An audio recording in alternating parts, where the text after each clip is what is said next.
បាទចំពោះមនុស្សទៅតាមលំនាំនៃភាពត្រឹមត្រូវសុខភាពល្អការពេញចិត្តការចេះប្រើពេលផ្អែមល្ហែម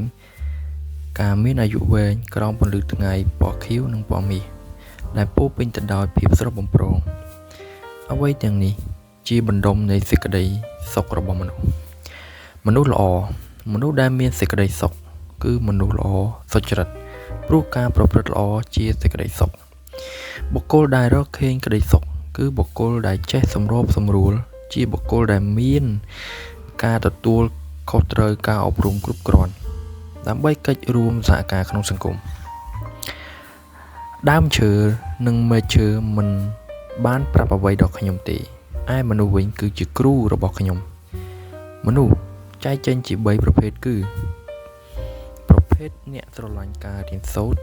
ស្វែងរកបញ្ញាពុទ្ធិប្រភេទមនុស្សស្រឡាញ់កិត្តិយសនិងប្រភេទអ្នកស្រឡាញ់ផលកម្រៃចង់តែបានមនុស្សជាសត្វជើងពីរដែលគ្មានរោមកាលបើមានទំនាស់អ្វីមួយមានទំនោរថានឹងកើតឡើងនៅពេលមនុស្សយើងគិតខេងនៅលើអ្វីមួយ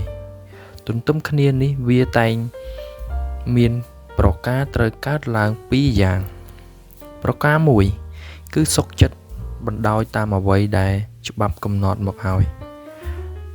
ច្បាប់បានកំណត់មកថាមិនត្រូវសម្ដែងនៅភាពអន្ទះអន្ទែងឡើយប្រការមួយទៀតគឺធ្វើមិនដឹងមិនឮតាមដែលអាចធ្វើបានការបើគ្រោះអាក្រក់ការប្រការដែលងាយនឹងកើតឡើងដោយសារក្តីល្អនិងអាក្រក់របស់វាមិនអាចដឹងបានដោយងាយប្រការកាន់យកវាជាធំនិងគ្មានប្រយោជន៍អ្វីឡើយ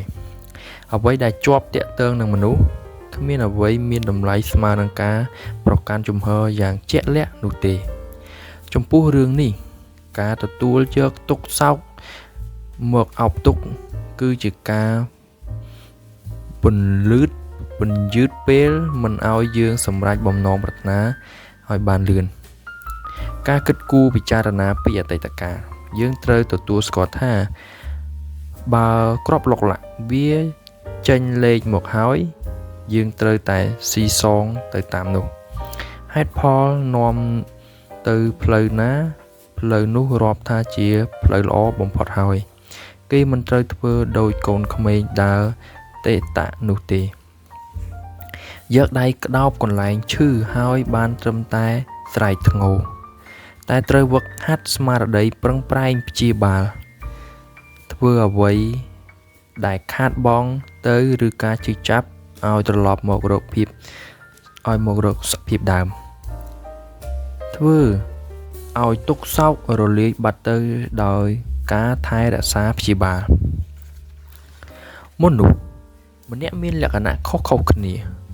មនុស្សម្នាក់ស័ក្តិសមនឹងតួនាទីណាមួយមនុស្សម្នាក់ទៀតស័ក្តិសមនឹងតួនាទីមួយផ្សេងទៀតមនុស្សស្រឡាញ់នៅអ្វីដែលខ្លួនរំពឹងថាប្រយោជន៍នៃវត្ថុនោះសមស្របនឹងផលប្រយោជន៍របស់ខ្លួនហើយគិតថាបើសិនជារបស់នោះរីកចម្រើនខ្លួនក៏នឹងរីកចម្រើនដែរបើមិនដូច្នេះទេវានឹងផ្ទុយគ្នាទៅវិញមនុស្សយើងនឹងអាចរក្សាបានល្អបំផុតនៅអ្វីដែលខ្លួនស្រឡាញ់មនុស្សយើងនឹងមិនពេញចិត្តឲ្យបាត់បង់របស់ល្អទេតែពេញចិត្តឲ្យបាត់បង់របស់អាក្រក់មិនថាមនុស្សត្រូវធ្លាក់ក្នុងទឹកស្រះតូចឬក្នុងសមុទ្រដ៏ធំធេងនោះទេពួកគេត្រូវតែហែលទឹកដូចគ្នាយើងក៏ដូចគ្នាដែរគឺត្រូវតែហែលហើយព្យាយាមគេចឲ្យផុតពីសមុទ្រនៃការអាងហេតុផលដោយរំពឹងថានឹងមានត្រីលូម៉ាមកឲ្យយើងជិះពីលើខ្នងឬទទួលបានការជួយសង្គ្រោះតាមវិធីទាំងឡាយដែលមិនអាចទៅរួចមនុស្សអាចគេចរួចពីកណ្ដាប់ដៃស្មោកគ្រោកនៃលោកនេះបានគឺដោយសារតែអំណាចដ៏មហាអស្ចារ្យប៉ុណ្ណោះអ្នកនឹងមិនស្រឡាញ់អ្វីទាំងអស់ក្រៅតែព ពីអ្វីដែលល្អគ្រាន់តែគិតដល់រឿងមហិច្ឆតារបស់មនុស្សវានឹងធ្វើឲ្យអ្នកនឹងចម្លែកចិត្តចំពោះភាពលីលាដែលមនុស្សប្រព្រឹត្ត